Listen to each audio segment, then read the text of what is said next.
atravieso todos estos caminos, la filosofía, la literatura, la misma teología. Estoy trabajando bastante últimamente sobre... ¿En teología? Sobre lo teológico. La estética, soy profesor de estética y de arte. Y en general una enorme preocupación sobre la situación argentina, por lo cual permanentemente, sobre todo en Página 12, trabajo alguna columna sobre episodios muy coyunturales. Es decir, que me interesa muchísimo la intervención, siempre pensando que se hace un aporte o se genera una crítica o se devela algo que la gente no está viendo y entonces vos escribís. Pero sí, podríamos decir que ando en territorios de tránsito y no me establecí nunca en la filosofía en el sentido más clásico del término, ¿no? Sino más bien un pensador crítico, te diría. Vos sabés que una de las cosas que a mí, ante las que me rindo, es ante las personas que piensan que tienen eventualmente, que leen, pero que tienen ideas propias, que las confrontan. Me parece que eso es una manera de hacer ciencia en distintas ramas.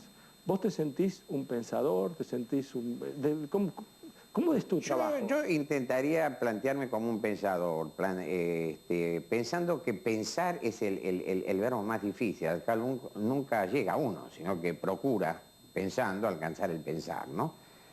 Y ahí yo diría que es una cuestión, el pensamiento sería la búsqueda del sentido. Yo divido claramente entre acumulación de conocimiento y acumulación de sentido. Hoy podríamos decir que estamos en una época de mucho conocimiento, pero donde la sociedad desespera por sentido de la vida, el sentido de lo humano, el sentido de para qué estoy, hacia dónde voy, cuál sería la idea de felicidad. Yo creo que esas viejas ideas de la filosofía, de la religión y de la ciencia, las madres fundadoras, podríamos decir, del pensar, hoy están a la orden del día en un mundo de un conocimiento infinito, que te daría la sensación que ya lo sabe todo. Y sin embargo, el sentido se va perdiendo, y eso es un acto de desesperación, ¿no? Porque la modernidad no había prometido eso. Los tiempos modernos prometieron, el Ilustrado, que cuanto más conocimiento íbamos a llegar a la apoteosis del sentido. No es eso lo que está sucediendo. Me vas a tener que explicar un poquito, a mí y supongo que a la gente también, pero en principio me voy a arrogar el rol de tratar de entender. Cuando vos decís la modernidad, la posmodernidad, ¿qué es lo que hay que entender? La modernidad sería ese proyecto que en el siglo XVIII los ilustrados, los filósofos, sobre todo con centro en París, a través de la razón científico-técnica, dijeron, bueno, el mundo tiene que ser renomenclado, reformulado, representado otra vez porque hay una nueva verdad, hay un nuevo régimen de verdad científico-técnico. Y eso fue una utopía.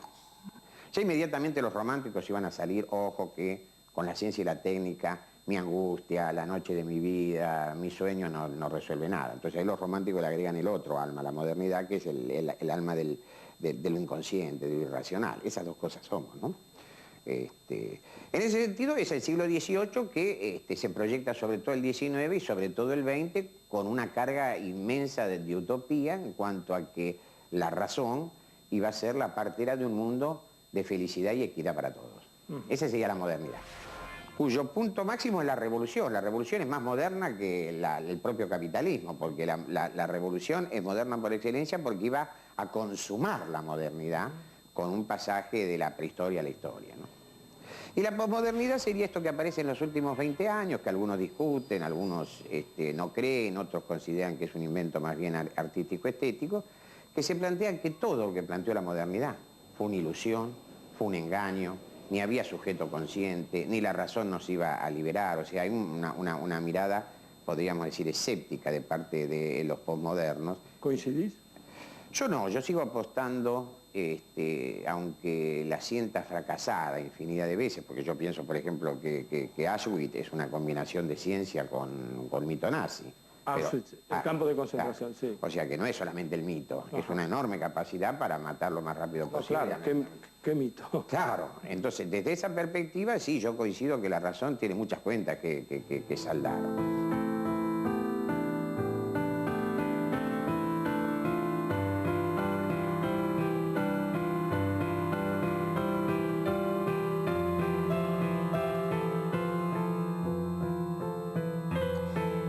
Sin embargo, la posmodernidad plantea una despedida de la razón que a mí me parece que es temeraria, porque la razón todavía te permite conservar un último momento de decir, no, bueno, pará, sí, estamos todos muy mal, pero razonemos. Y bueno, estas serían las dos variantes, lo moderno y lo posmoderno, que hablaría de una modernidad acabada. ¿Acabada en qué sentido? En que aquellos grandes discursos, la igualdad, la fraternidad, el progreso, que inauguró la modernidad, ya no serían creídos. O sea que podríamos decir que la Revolución Francesa, digamos, termina con la Revolución Francesa. Termina con la Revolución Francesa. O sea que lo que prometía la Revolución Francesa en realidad terminó con la propia Revolución. Con la Revolución Francesa, que se la llamó la Revolución Incompleta, y ahí anduvo Marx, Engels, Lenin, Trotsky, planteándose que ellos iban a concluir esa revolución incompleta, pero indudablemente la caída del muro en 1989 concluye con ese sueño de una manera estrepitosa, ¿no?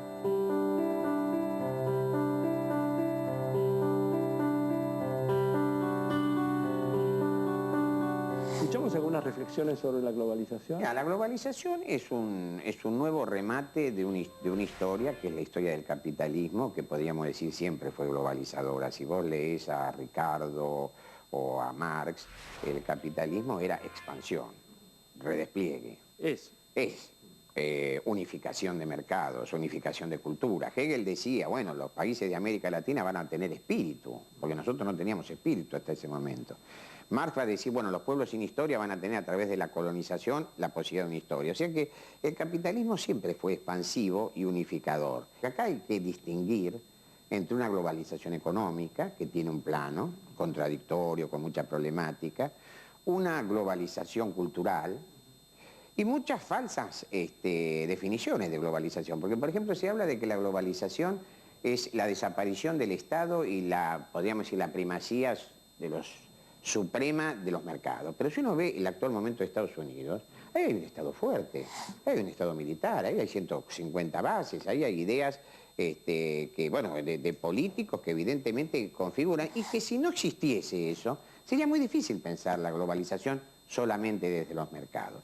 Y luego viene la globalización cultural o la mundialización cultural, que es, yo diría, lo que nos va a traer más preguntas, interrogantes todavía no contestados. Es decir, ¿qué pasa con un sujeto que pierde su identidad, que pierde su idea de historia propia, que precisamente por perderla la exagera y la reivindica, como los mexicanos, por ejemplo, en Estados Unidos, que de pronto son más mexicanos que los que están en México? Claro. En una época yo me acuerdo que en Cuba, por ejemplo, hablaban de que la voz de las Américas penetraba en la isla, entonces no querían dejar escuchar, o al revés, o que decíamos que en las zonas de frontera de la Argentina se escuchaba más la radio brasileña que la argentina, porque era una cuestión de la radio, era lo que había. Era lo que había. Hoy cuando está transpirando un tipo que está por sacar en Roland Garros, y vos lo estás viendo en tu casa, acá sentado frente al televisor, estás globalizado también. Está globalizado totalmente. O sea que la globalización en realidad es una manera moderna, entre comillas, de manifestar que un medio de comunicación o los medios... Básicamente, el cultural es la globalización que contiene más enigmas. Porque, por ejemplo, tenés el caso entre la globalización mediática que existía cuando asumió Juan Pablo II y cuando murió. Sí. Es abismal la diferencia. Claro. Y los interrogantes que te traen es, todo lo que sucedió con la muerte de Juan Pablo II es una cosa que vos decís, pero qué increíble, no la veía, no la esperaba. Ahora, ¿es así por la mediatización? ¿Es así porque la gente regresó a lo religioso de una manera...? No. Es una experiencia de segundo tras segundo, minuto tras minuto, que evidentemente te crea un mundo distinto. Fue un gusto conversar contigo. Lo mismo digo, Adrián. Muchas gracias. La verdad que un gustazo. Me despido del doctor Casullo con nuevos interrogantes. ¿Asistimos a un decisivo cambio de época? ¿Nos sirven acaso ya los parámetros modernos de nuestra cultura para hacer una radiografía de lo que va pasando? ¿Tenemos las herramientas adecuadas para el análisis? Sin duda, los pensadores modernos como Nicolás Casullo disponen de estas herramientas. Y por eso, esta charla fue tan interesante y enriquecedora.